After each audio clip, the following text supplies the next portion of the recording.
প্রথমে মনে করি রাষ্ট্রের মাথা পচে গেছে। রাষ্ট্রের মধ্যে নৈতিকতা নাই, মূল্যবোধ নাই।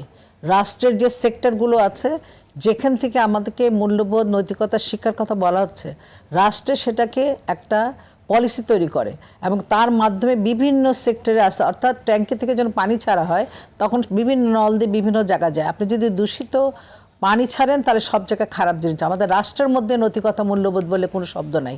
আমাদের রাষ্ট্র পচে গেছে।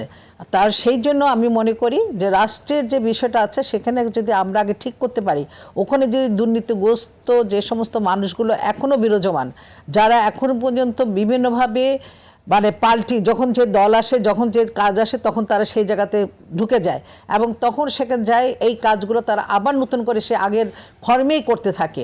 সুতরাং রাষ্ট্রকে আগে সচেতন হতে হবে। রাষ্ট্রের পরে আসবে, আগে আমরা বলতাম পরিবার, তারপরে বলতাম স্কুল, তারপরে বলতাম সমাজ, তারপরে বলতাম রাষ্ট্র।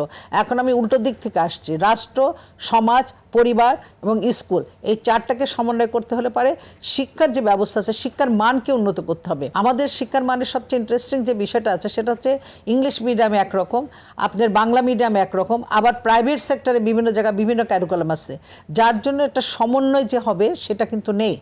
আর আপনার সবচেয়ে বড় যে জিনিসটা ধস নেমেছে সেটা হচ্ছে নৈতিকতা মূল্যবোধের আরেকটি কারণ হচ্ছে যে আমাদের অর্থনৈতিকভাবে আমরা জনগোষ্ঠীর তুলনায় আমরা সেই কর্ম ইয়েতে দিতে পাচ্ছি না।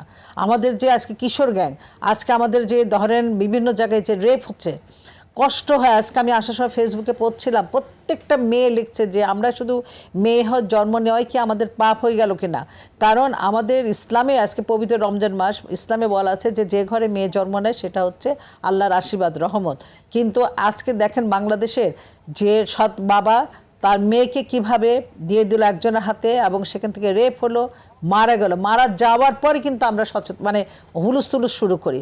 রেপ হয়ে যাওয়ার পরে যে বিচার ব্যবস্থা, সেই জায়গায় আমরা কোনো রকম তাদের সাপোর্ট দিতে পারছি না। আমাদের সবচেয়ে বড় নৈতিকতা মূল্যবোধের অবক্ষয়, আমি আবারও বলবো, রাষ্ট্রের যে কাঠামোগুলো আছে যারা এনশিওর করবে, সেই এনশিওরের জায়গাগুলোকে তাদের মধ্যে নৈতিকতা মূল্যবোধ নাই। তাদের মধ্যে এখন পর্যন্ত আগের যে সমস্ত খারাপ জিনিসগুলো এখন পর্যন্ত বিদ্যমান আছে।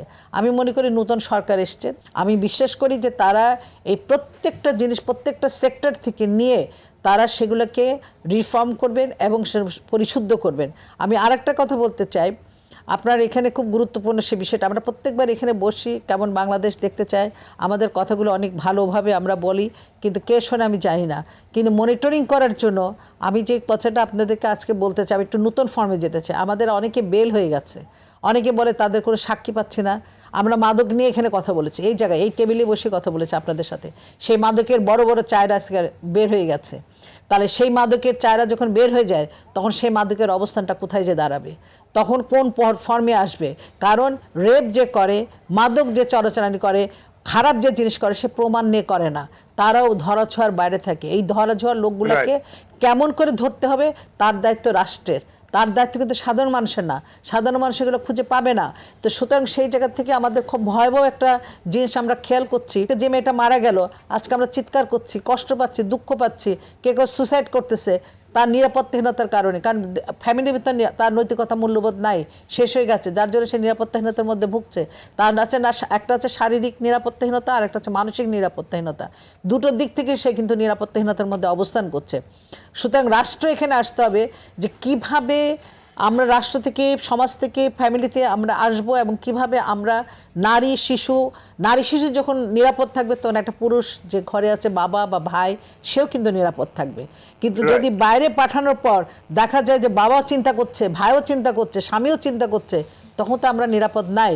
আমার মনে হয় যে বাংলাদেশের এখন যে বর্তমান প্রেক্ষাপট, এটা আজকের মধ্যে হয়নি, দীর্ঘদিনের একটা পথ আমরা মানে অতিক্রম করে আসছে, যেখানে কোনো বিচারহীনতার সংস্কৃতির মধ্যে আমরা অবস্থান করছিলাম। আমরা বিশ্বাস করি এখন যে অবস্থান আসছে, এই বিচার ব্যবস্থা জেলা পর্যায়ে, প্রত্যেকটা জেলায় যদি এই এখন বর্তমান সরকার যিনি আছেন, ওনারা যদি জেলা পর্যায়ে ডিসি, ইওনো, ওনারা শুধু গাড়ি বাড়ি বাংলো নিয়ে থাকবেন তা না, কিন্তু ওখানকার এসপি, এই তিনজনকে সমন্বয় করে আইন শৃঙ্খলা কমিটি করে থাকেন। যদি ওখানে যে ঘটনাগুলো ঘটছে তাৎক্ষণিকভাবে আসামিরা ঢাকায় চলে আসতেছে, ওনাদের কাছে কিন্তু, পুলিশের কাছে কিন্তু ইনফরমেশন থাকে, তাহলে পরে সেখানকে তাদের জবাবদিহি করতে হবে, তাদের মনিটরিং সিস্টেমটা স্ট্রং করতে হবে জেলা পর্যায়ে। তাহলে আপনি দেখবেন যে অনেকখানি আমরা নৈতিকতা মূল্যবোধের যে বিষয়টা ভেঙে জি। যাচ্ছে সেই জায়গা থেকে আমরা চলে আসবো। ওইটাকে রাষ্ট্রকে এনশিওর করতে হবে